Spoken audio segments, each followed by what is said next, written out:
उन्होंने पटना की एक तकरीर जो यूट्यूब से निकाल करके मुझे बताया, वो तकरीर तो नहीं, लेकिन मैं 1 साल पहले हाफिज इनायत के यहाँ आया था। मैंने माँ के हवाले से एक वाकया वहां पर नकल किया था। मेरे नौजवान लोग हैं, जरा तवज्जो कीजिएगा तो मैं सुना दूंगा। तवज्जो करेंगे? हाथ उठाइए, कितने लोग सुनना चाह रहे हैं? सब लोग माँ बाप से मोहब्बत करने वाले हैं? अरे जो लोग माँ बाप से मोहब्बत करने वाले हैं वो दिल पर, कलेजे पर, सीने पर हाथ रख करके सुन लीजिए, और जो नहीं मोहब्बत करते वो भी सुन लीजिए, ताकि आज से मोहब्बत करने वाले बन जाए। ठीक है हाफिज साहब, वो भी सुन ले जो नहीं करते हैं, और जो करते थे उनकी मोहब्बत बढ़ जाए। अपने बूढ़े बाप से, अपनी बूढ़ी माँ से। अल्लाह अल्लाह, क्या मोहब्बत होती है एक माँ को अपनी औलाद से, एक बाप को अपनी औलाद से। मैं तो कहता हूँ जितने रिश्ते हैं सब में कोई ना कोई गर्ज शामिल है। अरे माँ बाप का जो अपनी औलाद के साथ रिश्ता और ताल्लुक है, ये बेगर्ज है, बेलौस रिश्ता है, बेगर्ज रिश्ता है। यही वो रिश्ता है जिसमें कोई मकसद नहीं होता है।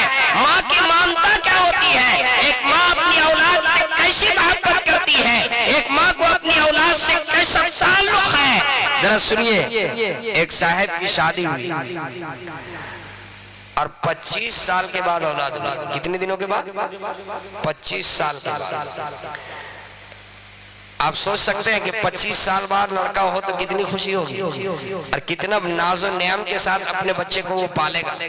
25 साल के बाद औलाद हुई, उसको बनाया, पढ़ाया, लिखाया, बड़ा किया, और इतना पढ़ा कि उसकी नौकरी लग गई और वो एसडीओ बन गया। क्या बना?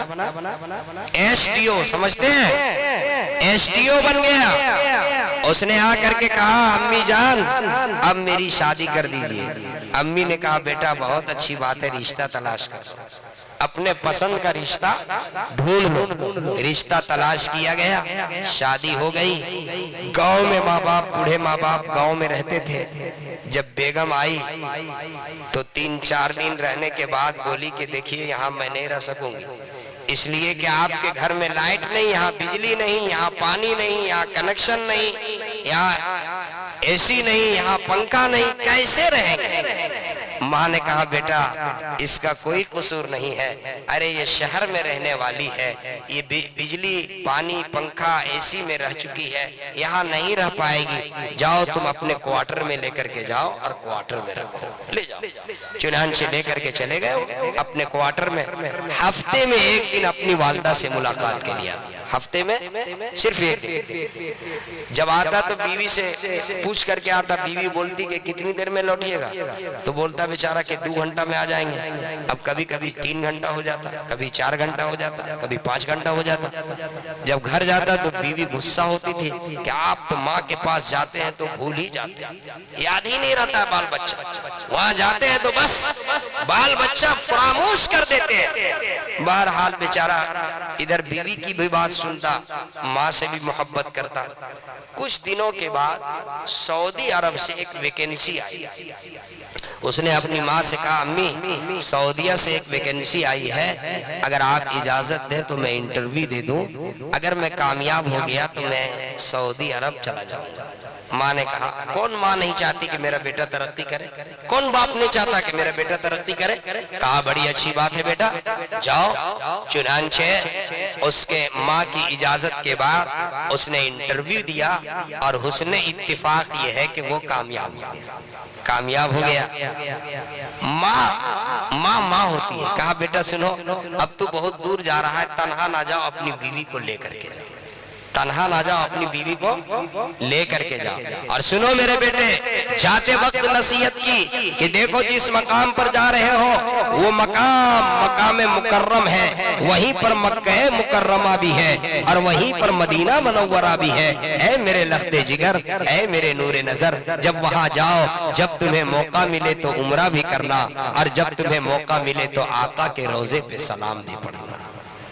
जब मौका मिले तो नबी के रोजे पे जाना, वो मेरे आका का रोजा जिसके बारे में किसी ने कहा था कि चमकता रहे तेरे रोजे की जाली, हमें चमकता रहे तेरे रोजे का मंजर, सलामत रहे तेरे रोजे की जाली, हमें भी आता हो वो शौक़े अबू ज़र, हमें भी आता हो वो जज्बे बिलाली। कहा बेटा जा रहे हो, मौका मिले तो आका के रोजे में सलाम पढ़ने के लिए जाना, और जब मौका मिले तो उम्रा करना, और हज का महीना आ जाए तो हज भी कर लेना। कहा बड़ी अच्छी बात है।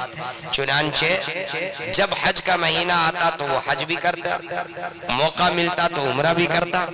13 साल मुसलसल बिला नागा हज करता रहा। 13 साल घर नहीं लौटा, इंडिया नहीं आया। 13 साल तक के वहीं रहा और हर साल हज करता था। जब 13वें साल हज के लिए गया, हज से फारिग हुआ तो उसने ख्वाब देखा। किसी ने कहा कि तुम्हारा हज कबूल नहीं हुआ। काहे ले तुम हज कर रहे हो, तुम्हारा एक भी हज कबूल नहीं, तुम्हारी कोई इबादत कबूल नहीं। वो तवाफ करके मताफ में एक तरफ खड़े होकर खूब रोने लगा। नौजवान था, खूब रोने लगा। आप सोच सकते हैं अगर किसी के बारे में ये हो जाए कि तुम्हारा हज कबूल नहीं हुआ तो उसके दिल पे क्या गुजरेगा। खूब रोने लगा। एक अल्लाह वाले का गुजर हो रहा था, उसने बुलाकर पूछा बेटा क्या हुआ, तो उसने बताया कि देखिए ये मामला है। अल्लाह वाले ने पूछा ये बताओ तेरे माँ बाप हयात से हैं, जिंदा है? कहा कि हाँ। कहा कितने दिनों से मुलाकात नहीं हुई? कि 13 साल से। कहा जल्दी से टिकट बनाओ, वीजा लो, टिकट बनाओ, घर जाओ। टिकट लो और घर जाओ, पहले अपने वालिदैन से मुलाकात करने के लिए करके आओ। अल्लाह वाले समझ गए कि बात क्या है। चुनांचे टिकट लिया और घर आया।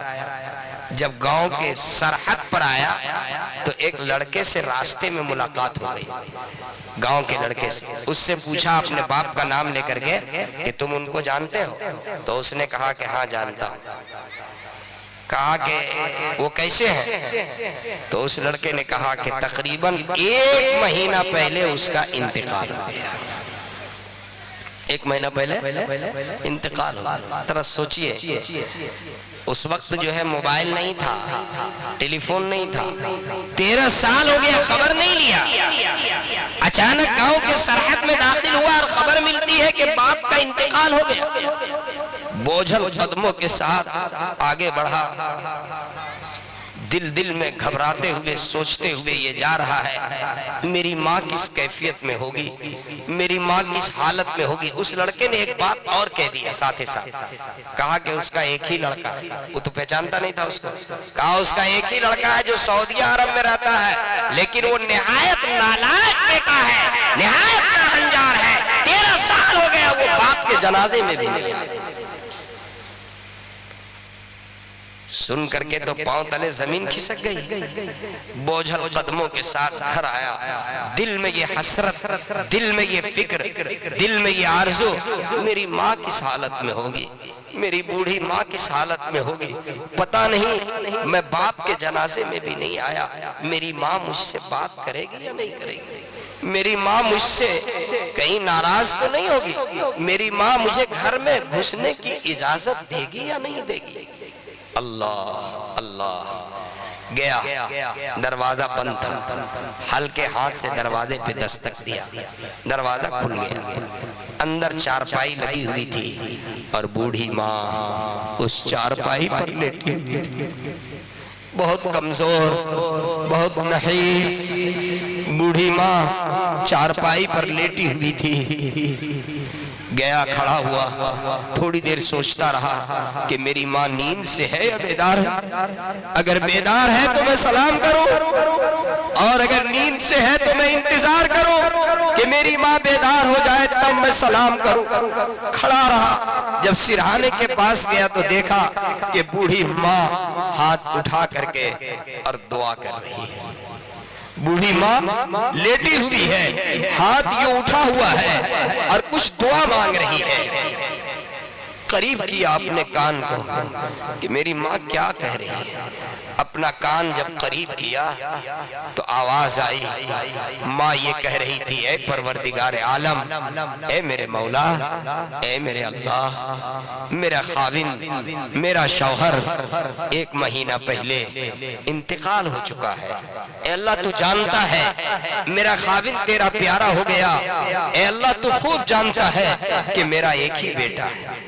एक ही बेटा है जो सऊदीया में रहता है, उसके अलावा मेरा कोई महरम नहीं है। ऐ मौला, ऐ अल्लाह, मेरी ये गुजारिश है कि मेरे बेटे को मेरे पास वापस भेज दे, ताकि मेरा इंतकाल हो तो मुझे कब्र में उतारने वाला, मुझे कफन पहनाने वाला, मुझे दफन करने वाला, मुझे कब्र में उतारने वाला मेरा महरम बेटा मौजूद रहे, और मेरा महरम बेटा मुझे कब्र में उतारे। ऐ मौला, मेरे बेटे को वापस मुझ तक के पहुंचा दे। बेटे के कान से जब ये आवाज टकराई तो फौरन जवाब दिया, अम्मी, मैं आपका लख्त जिगर, मैं आपका नूरे नजर, मैं आपका बेटा हाजिर हूं। अम्मी, मैं आपका बेटा हाजिर हूं। माँ का ममता देखिए, जब माँ ने बेटे की आवाज सुनी तो कहा कि मेरे नूरे नजर, ऐ मेरे बेटे, ऐ मेरे लख्त जिगर, जरा मेरे करीब आ जाओ। मैं तेरे बदन, मेरे आंख में मोतियाबिंद हो गया है, मैं तुझे देख नहीं पा रही हूँ, मैं तेरे बदन की खुशबू को सूंघना चाहती हूँ, मैं तेरे जिस्म की खुशबू को सूंघना चाहती हूँ। ऐ मेरा लख्त जिगर, जरा मेरे करीब आ जाओ, मुझसे चिपक जाओ, मैं तेरे बदन की खुशबू को सूंघ लूं। मेरी आंख की बीनाई खत्म हो चुकी है, मोतियाबिंद हो गया है, मैं तुम्हें देख नहीं पा रही। एक माँ की ममता क्या होती है। 13 साल तक खबर नहीं लिया, लेकिन फिर भी वो माँ की ममता देख के कहती है कि मेरा लख्त जिगर, मेरे करीब आओ, मैं तेरे बदन की खुशबू को सूंघना चाहती हूँ, तेरे बदन की खुशबू को सूंघना चाहती हूँ। अरे दोस्तों, जिनकी माँ हयात से है, माँ की खिदमत कीजिए, दुआएं ले लीजिए। कसम खुदा की, माँ की दुआ अगर होगी आपकी दुनिया और आखिरत संवर जाएगी। आज मैं आ रहा था, रास्ते में अचानक मेरी तबीयत खराब हो गई, बहुत सीने में दर्द हो गया, बेचैन हो गया, मैं गाड़ी में रोने लगा। मेरे साथ मेरे 2 साथी थे। कहा, मौलाना साहब क्या हुआ? मैंने कहा, मेरी अम्मी को फोन लगा। वहीं से फोन लगाया, मैंने कहा, अम्मी मेरी तबीयत खराब हो गई, आप दुआ कर दीजिए मैं ठीक हो जाऊं। आज की बात बता रहा हूं, मेरी माँ रोने लगी, तो बेटा क्या हो गया? मेरी माँ ने दुआ की, फौरन मुझे आधे घंटे के अंदर मुझको रिलीफ हो गया। जब मैं घर से निकलता हूँ तो माँ से मुलाकात करता हूँ, मेरी माँ अपने आंचल से मेरे चेहरे के ऊपर, आंचल से मेरे चेहरे को पोंछती, मेरे सर पे जो हाथ रख देती है, मुझे ऐसा लगता है कि मैं पूरी दुनिया में, दुनिया का शहंशाह, मुझे कोई चीज नुकसान नहीं पहुंचाएगा, इसलिए कि मेरी माँ की दुआ मेरे साथ है। मैंने दुआ, अम्मी आप दुआ कर दीजिए, तबीयत ठीक नहीं। माँ ने दुआ की। मेरे नौजवानों, अगर माँ हयात से है, बूढ़ी माँ का पैर दबाइए, माँ के कदमों के नीचे जन्नत है।